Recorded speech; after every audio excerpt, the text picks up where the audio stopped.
नमस्कार मित्रों, अपने चैनल अनंत कथा सागर में मैं डॉक्टर आदित्य पाराशरी आपका एक बार फिर स्वागत करता हूँ। आज एक नई कथा आपके सामने प्रस्तुत है। कथा की कथा, हरि अनंत हरि कथा अनंता। भगवान सत्यनारायण की कथा जो है वो सभी लोगों ने सुना होगा।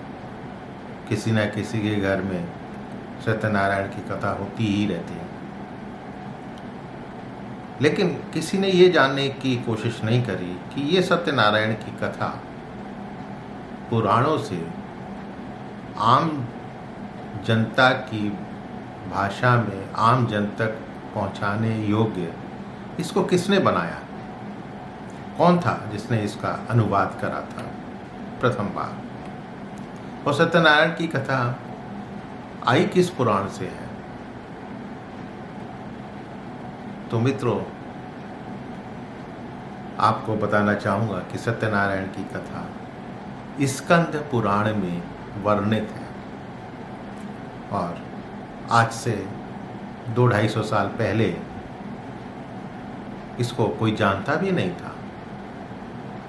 1890 के आसपास एक व्यक्ति होते थे जिनका नाम था हरि विनायक। हरि विनायक वो पहले व्यक्ति थे जिन्होंने 1890 में स्कंद पुराण में मौजूद इस संस्कृत कहानी का अनुवाद किया और आम जनता तक पहुंचाया। ये कथा जिन्होंने दी उनकी खुद की आर्थिक स्थिति बहुत अच्छी नहीं थी और जगह जगह पर कीर्तन करके अपना आजीविका चलाते थे। कीर्तन मंडली में अलग से कोई संगीत बजाने वाला रखा नहीं था, क्योंकि कहाँ से पे करते। उन्होंने अपने तीनों बेटों को इसी काम में ही लगा रखा था, दामोदर, बालकृष्ण और वासुदेव। शिक्षा तो उन्होंने कहीं से ली नहीं थी, लेकिन संस्कृत और मराठी जैसी भाषाएं इनके परिवार में सीख लेना बहुत आसान था और अपने समय के बड़े बड़े पंडितों के साथ उठना बैठना इनका था ही। तो दामोदर हरि अपनी आत्मकथा में भी यही लिखते हैं कि 2-4 परीक्षा पास करने से बेहतर शिक्षा उन्हें ज्ञानियों के साथ उठने बैठने से मिल गई थी। आज हरि विनायक को सत्यनारायण की कथा के अनुवाद के लिए तो नहीं याद किया जाता है, उन्हें उनके बेटों की वजह से याद किया जाता है।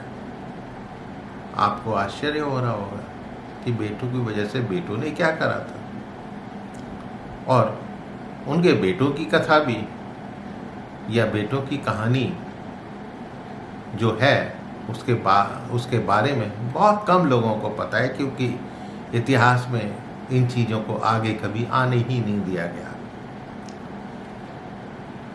तो हरि विनायक पुणे के पास रहते थे और उस एरिया में जिसे आज इंडस्ट्रियल एरिया कहा जाता है, चिंचवाड़ का एरिया था, जहाँ पूरा गांव ही होता था। और 1896 के अंत में वहाँ पर प्लेग फैला। 1897 की फरवरी आने तक इस प्लेग ने एक महामारी का रूप धारण कर लिया था।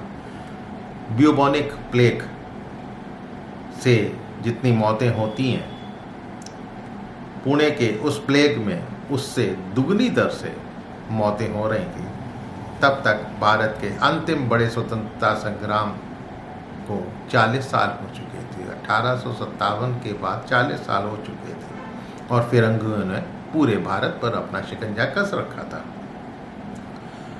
अंग्रेजों को दहेज में मिले बम्बई के इतने पास प्लेग का भयावह रूप देखते हुए ICS अधिकारी वॉल्टर चार्ल्स रैंड को नियुक्त किया गया उनके प्लेग नियंत्रण के तरीके बड़े दमनकारी थे।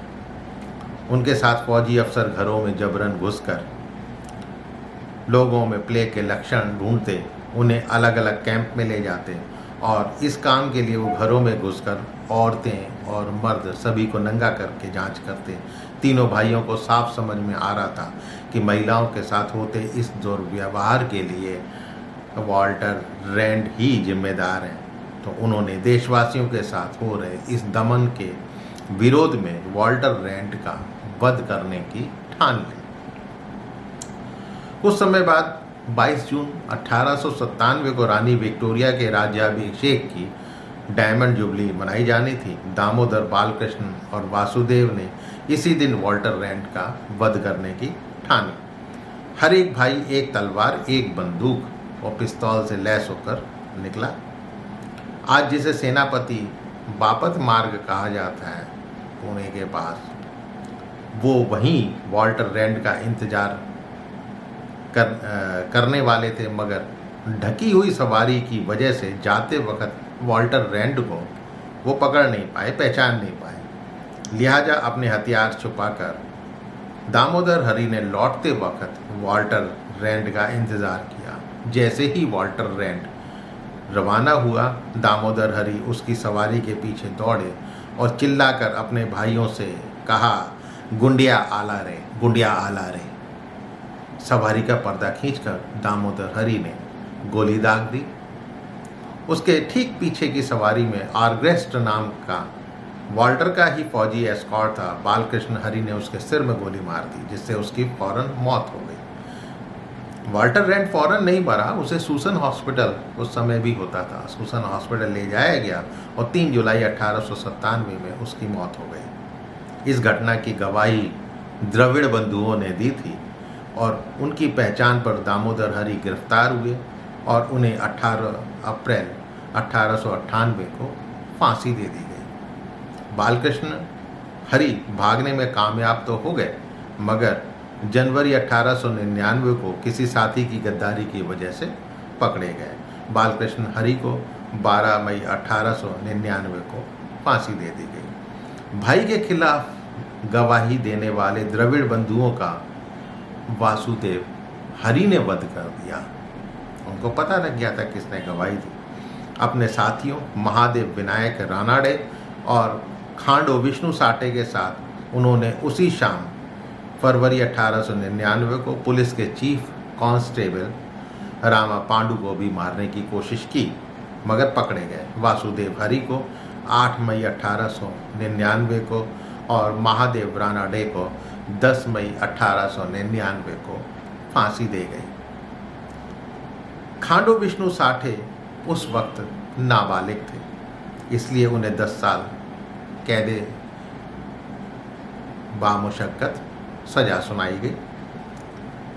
स्कूल के इतिहास में भारत का स्वतंत्रता संग्राम पढ़ते वक्त दामोदर चापेकर, बालकृष्ण चापेकर, वासुदेव चापेकर की कहानी शायद ही किसी ने पढ़ी हो सकता है कहीं कहीं किसी सरकारी पाठशाला की किताब में हो।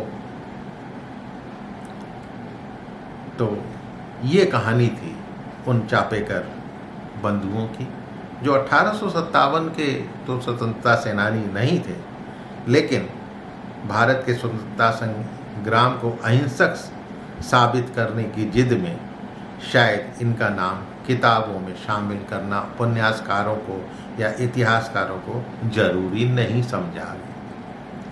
बाद में, काफ़ी बाद में 2018 में भारत सरकार ने दामोदर हरि चापेकर का डाक टिकट जारी किया है। जी हाँ, इसी सरकार के शासनकाल में उसका डाक टिकट जारी किया है।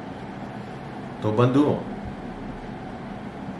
अगली बार जब आप सत्यनारायण की कथा कहीं पर सुने तो ये याद रखिएगा कि पुराना इतिहास जो हमें बताता है चापेकर बंधुओं को किताबों और फिल्मों आदि में भले ही जगह कम मिली हो, लेकिन धर्म अपने बलिदानियों को कैसे याद रखता है ये अगली बार सत्यनारायण की कथा सुनते वक्त जरूर याद रखिएगा।